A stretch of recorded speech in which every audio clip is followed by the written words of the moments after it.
It was long past midnight when Ethan found her. The hotel corridor was empty, echoing only the faint hum of ceiling lights and the soft whisper of air conditioning. He stood there, his heart pounding like a drum inside his chest, staring at the woman leaning weakly against the marble wall. Sophia. Her name alone still carried the weight of years, of love, of laughter, and of wounds that neither of them had ever healed. She wore a navy satin robe that shimmered softly under the golden lights, her hair slightly tousled, her eyes half closed as if she was fighting the exhaustion of both her body and her heart. When she heard his footsteps, she didn't turn around. She didn't have to. She knew it was him. Ethan walked slowly, his boots quiet against the polished floor. The space between them felt endless, but his silence said everything words couldn't. Finally, when he stopped just a step away, Sophia breathed out a fragile whisper. "I didn't want you to see me like this." Her voice trembled, heavy with guilt. Ethan's hand hesitated midair before he reached out, gently taking hers. Her fingers were cold, trembling, like the way she used to hold him when she was scared of losing something important. He looked at her, not with anger, but with the sadness of a man who had already lost her long before this moment. "I think I've seen every version of you there is," he said softly. "Even the ones you tried to hide." Sophia's lips parted, but no sound came. Her eyes glistened, the weight of unshed tears making them shimmer. For a long time, neither of them spoke. The silence between them wasn't awkward. It was alive, breathing, filled with all the words they'd left unsaid over the years. Then, slowly, Sophia turned her face toward him. "Do you ever wish we'd met at a different time?" she asked, her voice fragile. Ethan smiled faintly, the kind of smile that hides more pain than peace. "Every single day," he replied. She closed her eyes, leaning her head back against. "I thought I could move on," she said quietly. "I thought pretending would make it easier, but it only made it worse." Ethan lowered his gaze, staring at their hands intertwined. "You've been pretending your whole life," he murmured. "Pretending you're fine, pretending you don't feel, pretending you don't care about the damage you leave behind." Her eyes flickered open, hurt, defensive, guilty, all at once. "That's not fair," she whispered. "I know," he said gently, "but it's true." The air between them tightened. She took a shaky breath, her voice barely audible. "I lied to you," she confessed. "About everything. About where I was. About what I was doing. About him." Ethan didn't flinch. Somewhere deep down, he had always known. The pieces had been falling apart long before she admitted it. Still, hearing it now, from her own lips, was like reopening an old wound that had never really healed. "Why?" he asked softly.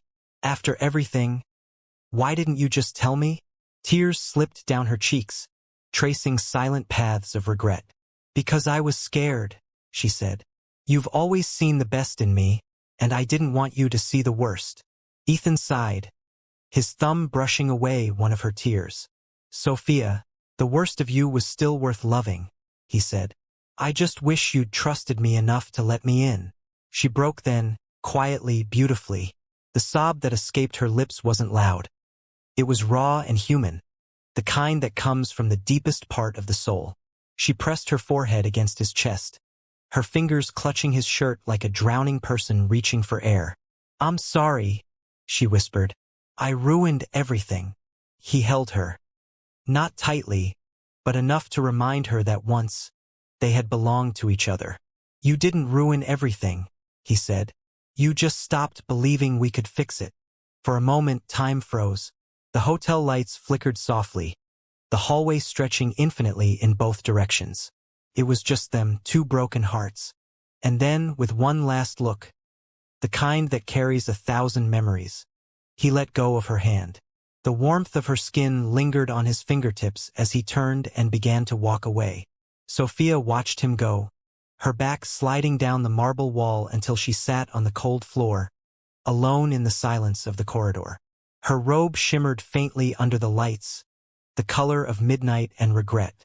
She pressed her hand to her chest, where his heartbeat had been moments ago, and finally allowed herself to feel everything she had been running from. Outside, the world continued. Cars passed, lights flickered, life moved on. But for her, time stood still. She had finally told the truth. And in doing so, she had lost the only person who ever truly saw her. Yet, deep down, a strange calm began to settle. Not happiness, not relief, but acceptance. The kind that only comes when the storm has finally spent itself. Because sometimes the truth doesn't set you free. It simply shows you what freedom really costs. Yet to Ethan it felt like 6 lifetimes. The seasons had changed. The leaves had fallen. The snow had melted. And the city had moved on. But inside him, something remained frozen. He lived quietly now, his days spent between long hours at work and longer hours of silence. He didn't speak of her anymore, but Sophia lived in every empty coffee cup, every song on the radio. Every night he woke up to a memory that wasn't ready to let go. He had tried to convince himself it was over, that love had a beginning, a middle, and an end. But some stories, he realized, didn't end at goodbye. They just paused, until fate decided it wasn't done with them. And fate, it seemed, had plans. It was a cold evening in early spring when he walked into the Lumen Hotel, the same place where everything had fallen apart half a year ago. He wasn't there for her. He was there for business. A client dinner that felt more like an obligation than opportunity. The lobby was warm and golden, filled with the hum of quiet conversation and the clink of wine glasses. And then, like an echo from another lifetime, he heard her voice. Soft, familiar, unmistakable. He turned. Sophia stood near the reception desk, holding a tablet, her hair neatly tied, dressed in an elegant navy blazer that mirrored the color of the robe she had worn that night. She looked different, steadier, calmer. But there was still that glimmer in her eyes, that fragile light he had once loved so fiercely. The world seemed to exhale.